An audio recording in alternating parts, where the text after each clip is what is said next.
श्री शिवाय नमस्तुभ्यम। ओम नमः शिवाय। दोस्तों, आप सभी लोग जानते हैं कि 19 सितंबर 2025 यानी शुक्रवार को पड़ रही है पितृपक्ष मास की शिवरात्रि प्रदोष। और दोस्तों, ये वो तिथि है जो पितृपक्ष मास में पड़ने वाली सबसे बड़ी तिथि है, क्योंकि ये शुक्रवार के दिन पड़ रही है और इसका बहुत ही बड़ा और विशेष महत्व होता है।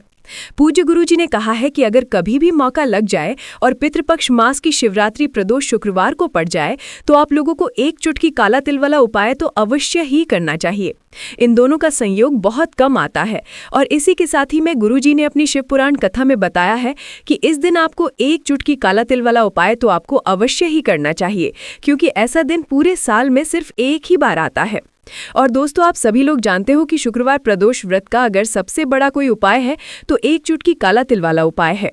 तो दोस्तों, शुक्रवार प्रदोष व्रत के दिन आप लोगों को इस एक चुटकी काला तिल वाला उपाय को जरूर करना है। बहुत सारे लोग होंगे जिन लोगों ने इस उपाय को ना किया हो, मतलब पूरा महीना निकल गया, उन्होंने किसी भी दिन इस एक चुटकी काला तिल वाला उपाय को ना किया हो। पर दोस्तों, आपके पास एक आखिरी मौका बचा हुआ है, जो कि 19 सितंबर शुक्रवार प्रदोष व्रत के दिन है। तो इस दिन आप लोगों को इस वाले उपाय को ज़रूर कर लेना है, भले ही आपने पूरे महीने भर इस उपाय को ना किया हो। पर अगर आप इस पितृपक्ष मास के शुक्रवार प्रदोष व्रत के दिन अगर इस वाले उपाय को कर लिया तो आपको इस उपाय को करने का वो फल मिलेगा जिसकी आपने कभी कल्पना भी नहीं करी होगी। इसीलिए आप लोगों को इस वाले उपाय को एक बार ज़रूर कर लेना है, ताकि आप लोगों के हाथ से ये मौका ना जा सके और आपको इस उपाय को करने का फल मिल सके। दोस्तों, ये उपाय पंडित जी ने अपनी अभी के ही श्री शिव महापुराण की कथा में बताया है, जिस उपाय को आज हम आपको बहुत अच्छे से समझाने वाले हैं। वीडियो को देखने के बाद इस उपाय को समझने के लिए आपको कोई और वीडियो को देखने की ज़रूरत नहीं पड़ेगी। तो चलिए दोस्तों, उपाय को शुरू करते हैं। देखिए, ये इस पितृपक्ष मास के शुक्रवार प्रदोष व्रत के दिन ये इतना खास होता है, इतना महत्वपूर्ण होता है।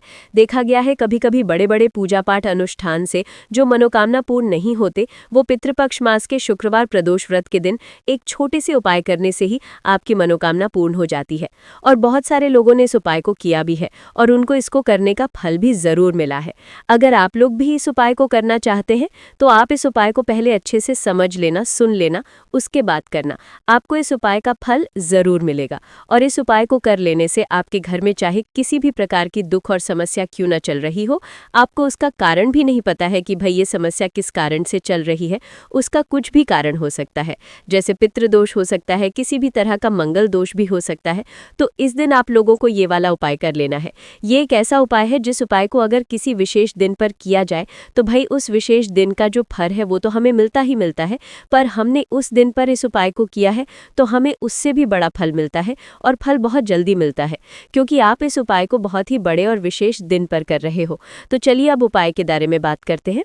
उससे पहले आप लोगों को ये जानना आवश्यक है कि आखिर ये उपाय किस समय करना है, किसको करना है और कैसे करना है। तो चलिए हम आगे आपको वीडियो में एक एक करके बता देते हैं। लेकिन उससे पहले अगर आप लोग हमारे चैनल पर पहली बार आए हैं या फिर मेरी आवाज़ आज पहली बार सुन रहे हैं तो हमारे चैनल को सब्सक्राइब ज़रूर कर लेना और इस वीडियो को लाइक करके कमेंट बॉक्स में श्री शिवाय नमस्तुभ्यम ओम नमः शिवाय ज़रूर टाइप कर देना। तो दोस्तों, इस एक चुटकी काला तिल वाला उपाय को हमें इस शुक्रवार प्रदोष व्रत के दिन कैसे करना है, किसको करना है, किस समय करना है और कहां पर करना है, ये सारे सवालों के जवाब आपको इस वीडियो में मिल जाएंगे। और जो ये वीडियो देखेगा भाई उसको एक चुटकी काला तिल वाला उपाय जरूर करना चाहिए, क्योंकि इस दिन एक चुटकी काला तिल का भी बहुत ही बड़ा और विशेष महत्व होता है। और ये बात आ जाए एक चुटकी काला तिल वाला उपाय की तो ये सोने परसों वाली बात हो जाती है और ये एक बहुत ही बड़ा उपाय हो जाता है इस शुक्रवार प्रदोष व्रत का। तो अब दोस्तों, इस एक चुटकी काला तिल वाला उपाय को आखिर करना किसको है, सबसे पहले हम लोग वो बात जान लेते हैं। तो देखो, घर की जो बड़ी माताएं बहनें होती हैं, उन माताओं बहनों में से कोई भी एक बड़ी माता बहन इस वाले उपाय को कर सकती है। और दोस्तों, अगर आप चाहें तो अपने घर में से सभी सदस्यों को भी इस उपाय को करवा सकते। अगर किसी व्यक्ति की खुद की कोई मनोकामना है, खुद की कोई दुख और परेशानी है जो कि वो अपने लिए ही करना चाहता है इस वाले उपाय को, तो वो खुद अपने लिए भी कर सकता है। बाकी अगर कोई घर में से ऐसा है जो कि अपने पूरे घर परिवार की सुख और शांति के लिए ये वाला उपाय करना चाहता है तो भाई वो भी कर सकता है, उसमें भी कोई दिक्कत वाली बात नहीं है। कहने का मतलब यह है कि इस उपाय को हर एक सदस्य भी कर सकता है और पूरे घर परिवार के सदस्य के लिए घर की बड़ी बहनों में से कोई एक माता बहन भी कर सकती है। माताएं बहनें अगर घर में उपस्थित ना हो या वो ये वाला उपाय ना कर पा रही हो तो फिर घर का कोई बड़ा सदस्य भी इस एक चुटकी काला तिल वाला उपाय को कर सकता है, चाहे फिर वो पुरुष ही क्यों ना हो, उसमें कोई भी दिक्कत वाली बात नहीं है। है।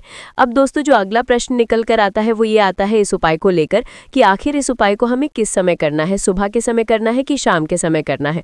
तो देखो इस वाले उपाय को आप लोग सुबह भी कर सकते हो और शाम के समय प्रदोष काल में भी कर सकते हो।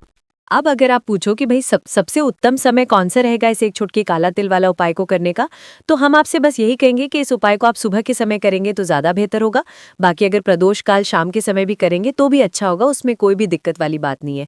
तो अब दोस्तों जो अगली सबसे बड़ी और महत्वपूर्ण बात आती है वो ये आती है कि सुबह अगर हम उपाय को करेंगे तो हमें कितने बजे से लेकर कितने बजे तक के बीच में करना है, और शाम के समय प्रदोष काल में करेंगे तो हमें कितने बजे से लेकर कितने बजे के बीच में करना है। तो देखो सुबह जितनी जल्दी हो सके आप उपाय को करने की कोशिश करना। बाकी अगर किसी कारणवश लेट भी हो जाओ, थोड़ी देर भी हो जाए, तो 10 या 11 बजे तक भी आप उपाय कर लेना, पर 12 बजे से ज्यादा देरी ना हो, ठीक है, इस बात का ध्यान रखना। उसके बाद में दोस्तों अगर शाम के समय प्रदोष काल की बात करें, प्रदोष काल का जो समय होता है वो शाम के 6 बजे से शुरू हो जाता है। मतलब शाम के 6 बजे से लेकर 7 बजे के बीच का जो समय होता है ये समय प्रदोष काल का समय होता है। तो आप इस उपाय को 7 या 8 बजे के बीच में भी कर सकते हो। मतलब शाम के 6 बजे से रात 8 बजे के बीच में आप कभी भी इस वाले उपाय को कर सकते हो, उसमें कोई भी दिक्कत वाली बात नहीं है। देखिए आज के इस पूरे वीडियो में हम आपको 3 चमत्कारिक उपाय बताने वाले हैं। ये तीनों ही उपाय बहुत खास और बहुत ही विशेष होने वाले हैं। तो चलिए दोस्तों जान लेते हैं गुरुजी द्वारा बताए गए पहले उपाय के बारे में।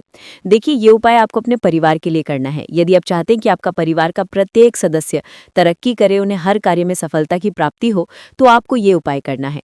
तो देखिए इस उपाय को करने के लिए आपको एक आटे का दीपक लेना है।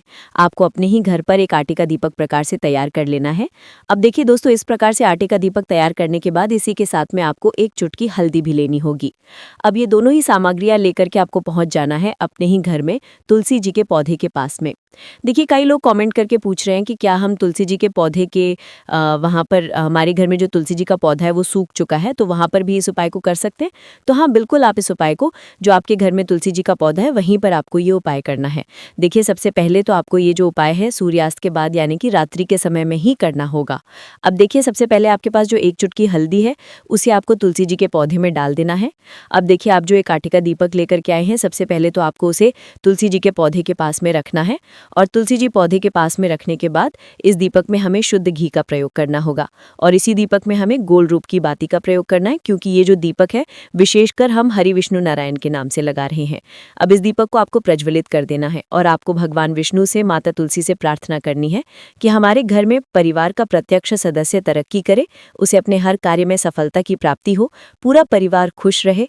हे भगवान नारायण, आप हमारे परिवार की रक्षा करना। अब देखिए दीपक को प्रज्वलित करने के बाद आपको तुलसी जी के पौधे के नीचे यदि तुलसी जी का पत्ता गिरा हुआ पड़ा है तो उसे आपको उठा लेना है। आपको ध्यान रखना है तुलसी जी के पौधे से पत्ता तोड़ना नहीं है, नीचे गिरा हुआ है तो उसे आपको उठा लेना है। अब देखिए आपके घर में भगवान विष्णु की, भगवान श्री राम की या फिर भगवान श्री कृष्ण की यानी कि श्री विष्णु के किसी भी अवतार की प्रतिमा लगी हुई है, तो वहां पर आपको जाना है और आपको थोड़ी सी चीनी या फिर मिश्री आपके घर में हो तो उनका भोग आपको भगवान विष्णु के सामने लगाना है, और जो आप तुलसी जी का पत्ता लेकर के आए हैं उसे भी आपको उसी भोग में डाल देना है।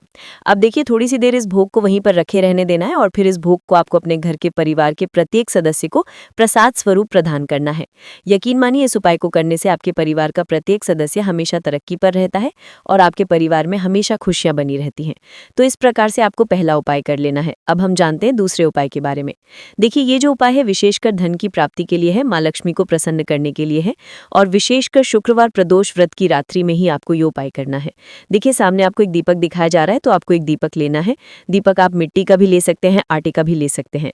अब देखिए इस दीपक में आपको शुद्ध घी का प्रयोग करना होगा, और इस दीपक दत्त में आपको विशेषकर मोली वाला जो धागा आता है, लाल रंग का कलावा का धागा जिसे हम कहते हैं, उसकी बाती आपको इस दीपक के अंदर प्रयोग करनी है, यानी कि लंबी बाती का आपको इस दीपक के अंदर प्रयोग करना है।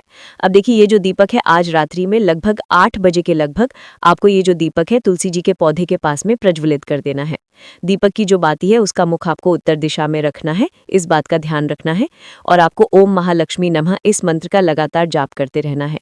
देखिए इस मंत्र का आपको 11 बार या फिर 108 बार जाप करने के बाद तुलसी जी के पौधे के नीचे से थोड़ी सी मिट्टी उठानी है। देखिए, आपको पता है कि अभी पितृपक्ष के पवित्र दिन चल रहे हैं और पितृपक्ष मास के दिनों में यदि आप शुक्रवार प्रदोष व्रत के दिन तुलसी जी की मिट्टी रात्रि के समय में लेते हैं तो इससे आपके जीवन के जो सारे संकट हैं वो समाप्त होते हैं।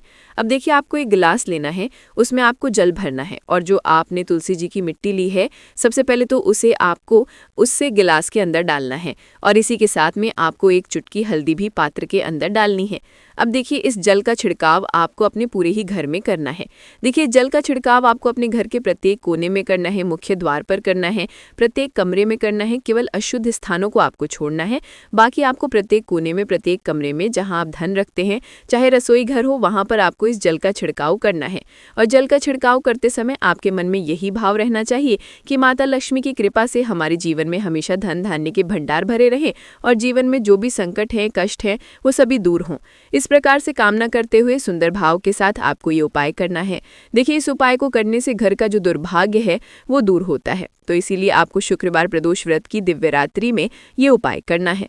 अब दोस्तों, हम बात कर लेते हैं तीसरे विशेष और अंतिम उपाय के बारे में। देखिए, इस उपाय के माध्यम से भगवान विष्णु और माता लक्ष्मी दोनों ही प्रसन्न होने वाले हैं। तो देखिए, इस उपाय को करने के लिए सबसे पहले तो आपको दीपक लेने हैं। दीपक आपको 2 लेने होंगे। आप चाहें तो दोनों ही दीपक मिट्टी के भी ले सकते हैं, दोनों ही दीपक शुद्ध आटा मनकर उनके भी तैयार कर सकते हैं। अब देखिए, दोनों ही दीपक के अंदर आपको शुद्ध घी का प्रयोग करना होगा। अब देखिए, 2 दीपक हैं, उनमें से आपको एक दीपक के अंदर गोल बाती का प्रयोग करना है और एक दीपक में आपको लंबी बाती का प्रयोग करना है। देखिए, लंबी बाती वाले दीपक के अंदर आपको लाल बाती का प्रयोग करना है, जो मौली वाला धागा आता है कलावा का, उसी की बाती का आपको प्रयोग करना है। अब देखिए, इसी के साथ में आपको एक चुटकी हल्दी लेनी है और एक चुटकी आपको काले तिल लेने हैं।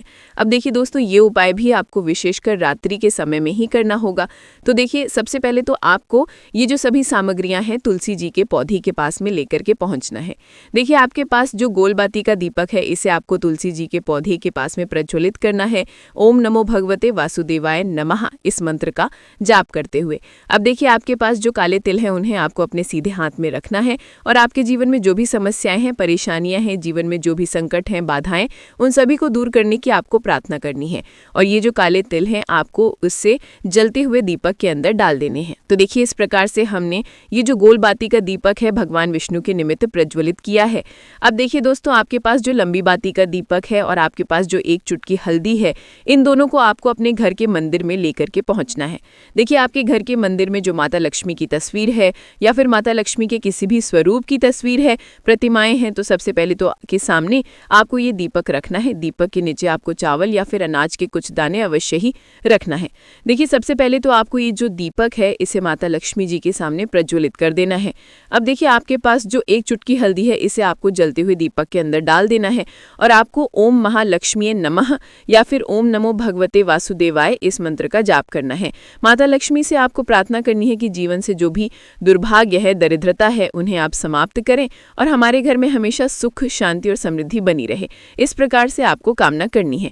तो देखिए दोस्तों, इस प्रकार से आज के इस वीडियो में हमने आपको शुक्रवार प्रदोष व्रत की रात्रि में किए जाने वाले 3 महा उपाय बताने का प्रयास किया है। जो भी आपके लिए उचित है, सरल है, उसे आप कर सकते हैं।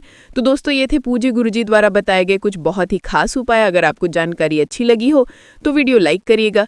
मिलते हैं फिर एक नए वीडियो के साथ। श्री शिवाय नमस्तुभ्यम।